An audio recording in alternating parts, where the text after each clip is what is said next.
I want to continue on this discussion about wages because, as I mentioned there, wages have gone up in the latest survey by about 2.5%. We know they're actually going backwards because inflation has topped 5% now. So I wanted to put aside the politics for a while and discuss just the economics.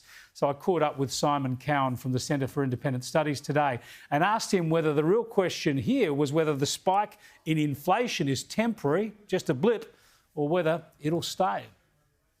Absolutely, and there's some indications that inflation is going to be higher and longer than expected. I think initially we heard that inflation was just this temporary blip that was happening in other parts of the world and wasn't going to happen in Australia. Now we're seeing predictions that inflation could rise above 6% at some point. The longer inflation stays above that RBA band and the longer that wages trail behind it, the harder it is for working families and for people to make ends meet. Absolutely. Well, if inflation stays high, then wages are going to continue to shrink.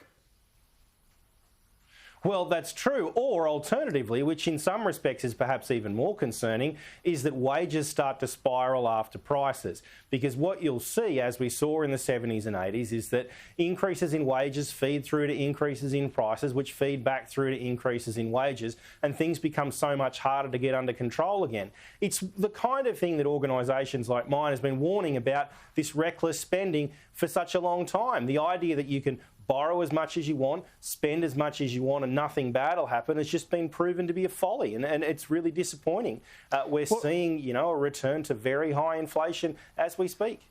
Well, it gets even more complicated, doesn't it? Because the Reserve Bank will want to keep increasing interest rates to try and stop some of that spending, but they might be more reluctant to do that now if wages are going backwards.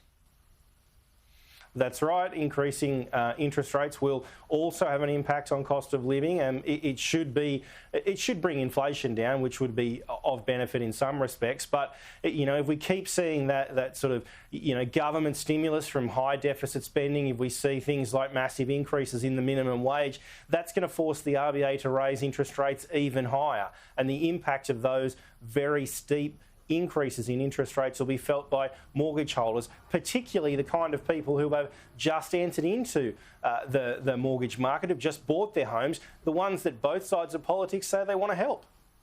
Well, in economics, as in everything else, there's no such thing as a free lunch. So what we're dealing with now is largely the repercussions of the massive amount of stimulus spending during the pandemic, both here and around the world. So whoever wins government on Saturday, let's take the politics out of it, whoever wins government on Saturday, what will they need to do primarily to try and keep wages up, inflation down, and interest rates not getting out of hand?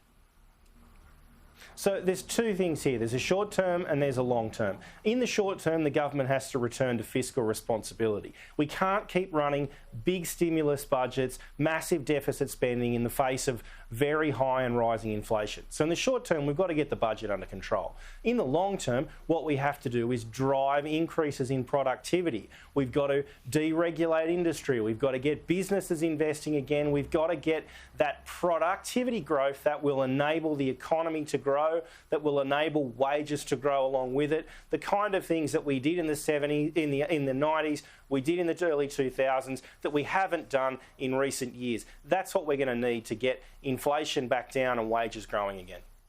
Well, it's a hell of a challenge for either Scott Morrison or Anthony Albanese, either Josh Frydenberg or Jim Chalmers. We'll have to wait till next week to see where they're going to tinker with those settings. Thanks so much for joining us, Simon.